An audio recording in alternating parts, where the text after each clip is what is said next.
Bonjour les investisseurs, ici Stéphane, chasseur d'appartements. Bonjour et bienvenue dans cette nouvelle vidéo, dans cet appartement qui est, comme vous le voyez, en plein travaux de rénovation. Hop, je vais en profiter pour vous faire un petit tour, pour vous montrer la cuisine derrière moi qui était assez vétuste et qui a vécu ces dernières heures et qui va être renouvelée, des travaux de sol, de peinture qui sont en cours, bref, de rénovation. Et pourquoi je vous montre ces choses-là? Eh bien, c'est pour aborder un sujet, en fait, qui est la question assez répétitive finalement, qui a du mal à trouver sa réponse, qui est au niveau de la résidence principale. Donc, vous êtes tous concernés, vous qui me regardez, vous avez tous un toit au-dessus de la tête, une maison, un appartement. Et donc, qu'est-ce qu'il vaut mieux faire? Est-ce qu'il vaut mieux être propriétaire de sa résidence principale, ce qui est un peu un lieu commun, c'est les choses que font la grande majorité des gens, ou est-ce qu'il vaut mieux être locataire de sa résidence principale? Est-ce que c'est verser un loyer à fond perdu comme on l'entend parfois? Bref, que vaut-il mieux faire? Alors tout d'abord, alors moi je vais vous donner mon avis, hein, ce n'est pas une science exacte, et d'ailleurs si la question a du mal à trouver sa réponse, c'est en fait que je pense que ça dépend d'une multitude de paramètres, c'est-à-dire votre âge, votre objectif, votre situation personnelle, hein. Par exemple, s'il vaut mieux changer tous les ans d'habitation, bah, c'est quand même plus simple à faire. Si vous êtes célibataire sans enfants et mobile au niveau professionnel que si vous êtes père de famille avec 4 enfants. C'est pour ça que en fait, ça dépend beaucoup, la réponse dépend beaucoup des paramètres personnels, c'est qu'il y a beaucoup de critères en fait, qui rentrent en ligne de compte. Alors, il faut savoir déjà tout d'abord ce qui va en faveur du fait de devenir propriétaire, ce sont notamment les travaux. C'est pour ça que je me sers de cet appartement et des travaux en cours pour illustrer un propos, c'est que si vous avez par exemple 20 ans, entre 20 et 25 ans, vous démarrez dans la vie active, vous touchez vos premiers salaires, il peut être tout à fait pertinent pour vous enrichir grâce à l'immobilier d'acheter votre résidence principale, alors à condition que ce soit un bien qui soit vraiment dans un état assez mauvais, idéalement sur un marché haussier, donc dans une des 20 ou 30 plus grandes villes de France, qui est mon leitmotiv, mais c'est particulièrement vrai pour ce sujet, et de rénover l'appartement. Alors, soit de le rénover vous-même si vous êtes bricoleur, mais surtout de le faire rénover par des professionnels qui offrent des services de qualité. Ce qui veut dire qu'à la revente, vous aurez le grand avantage, et cette revente, elle peut se faire par exemple 6 mois ou 1 an, idéalement après votre séjour, votre habitation, pas séjour justement, habitation. Là, vous avez un appartement, mettons, acheté 100 000, avec 20 000 euros de travaux de rénovation, qui vaut sur le marché non pas 120 000, mais 130, 140, 150 000 euros. Ça peut se produire, ce n'est pas fréquent, ce n'est pas facile à faire, la plus-value se fait surtout à l'achat, mais c'est une chose qui est possible à faire. Et là, le grand intérêt, c'est qu'à l'heure où on se parle, vous êtes exonéré d'impôt sur la plus-value que vous faites, puisque c'était votre résidence principale.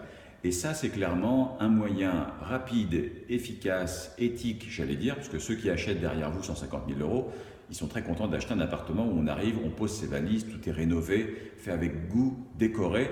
Donc, c'est un moyen utile et efficace de s'enrichir grâce à l'immobilier. Et là, il faut acheter sa résidence principale. Si vous achetez quelque chose de déjà rénové, de déjà cher, eh bien cette chose dont je viens de vous parler ne vaut plus, hein. C'est vraiment dans le cas où vous êtes, voilà, où ça ne vous dérange pas de revendre, de redéménager, etc., de prendre une dose de risque aussi. C'est en cela que le fait de le faire tout seul, c'est aussi plus facile. Ou alors si vous êtes un couple et si vous êtes sur la même longueur d'onde également au niveau investissement immobilier locatif, ça c'est super puisque vous pouvez acheter à deux, rénover à deux et revendre à deux et gagner de l'argent à deux, hein. Donc ça c'est bien, et recommencer comme ça jusqu'à plus soif. C'est une manière assez rapide et efficace, encore une fois, de gagner de l'argent en achetant sa résidence principale avec travaux, je le répète, et avec des rénovations de qualité et pas quelque chose de bas de gamme et de fait à la va-vite. Voilà. Donc ça c'est important. Sinon, hormis ce cas précis, d'un point de vue strictement financier, il peut être pertinent de rester locataire de sa résidence principale. Alors ça, c'est plutôt contre-intuitif et un peu paradoxal. Déjà, la grande majorité des gens, dès qu'on commence à gagner sa vie, à se stabiliser, à rencontrer quelqu'un, à vouloir fonder une famille, spontanément, on achète sa résidence principale, peut-être une maison avec un carré vert ou un appartement qui nous plaît. Et là, c'est bien, on capitalise, l'appartement ou l'habitation prend de la valeur si vous êtes sur un marché haussier comme une grande ville, et tout va bien. Sauf qu'en faisant ça, vous obérez, j'allais dire vous plombez, vous obérez votre capacité d'emprunt, ce qui fait qu'il n'y a qu'à l'âge de 40 ans, 45 ans, 50 ans, quand vous aurez déjà remboursé votre résidence principale, que vous allez vous dire, tiens, je commence à avoir des réserves, de la liquidité, de la disponibilité, une capacité d'emprunt, et si je m'intéressais à l'investissement locatif. Et c'est là où, pour moi, l'erreur est assez majeure, c'est qu'il aurait mieux valu faire l'inverse, c'est-à-dire rester locataire au moins pendant jusqu'à 20, 25, 30 ans, 35 ans. La raison fondamentale, c'est que votre vie à ce moment-là, elle change beaucoup, que ce soit professionnellement, votre carrière évolue, vous sortez de l'école, vous avez un premier emploi, vous sautez dessus, au bout de 3-4 ans, peut-être moins même, vous avez envie de changer, votre évolution ne suit pas, la rémunération que vous visez ne suit pas dans la vraie vie, donc vous changez de crèmerie, vous rencontrez quelqu'un au passage, vous vous mettez en couple, parfois on se sépare ou parfois on fait un enfant et on se sépare après. Votre situation personnelle, elle évolue tellement que si vous achetez à chaque étape de votre vie, vous y perdez ne serait-ce qu'en frais de notaire. Donc juste cette chose-là rend nul le fait d'acheter sa résidence principale d'un point de vue financier, j'entends. Si c'est votre projet de vie d'avoir un logis agréable, ça c'est une autre question.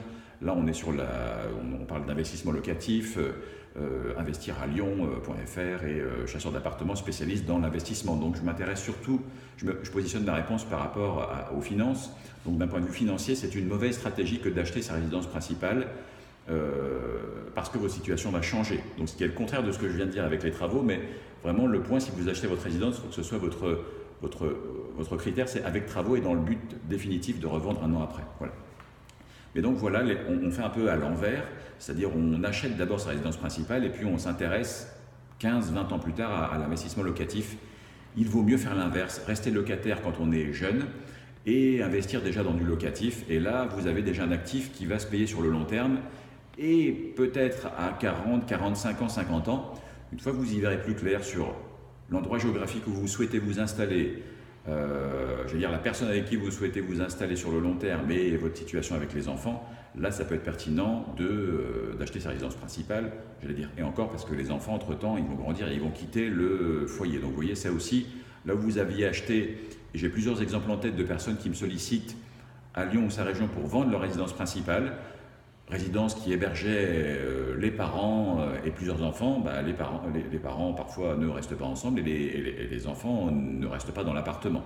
Donc on se retrouve avec des mètres carrés en trop, des charges en conséquence, des taxes qui ne sont pas faciles à assumer et surtout un appartement qui était très pertinent à un instant T mais qui n'est plus du tout pertinent, qui est surdimensionné en termes de surface et de prix à la situation actuelle, typiquement les personnes qui sont entre 40 et 60 ans. Voilà.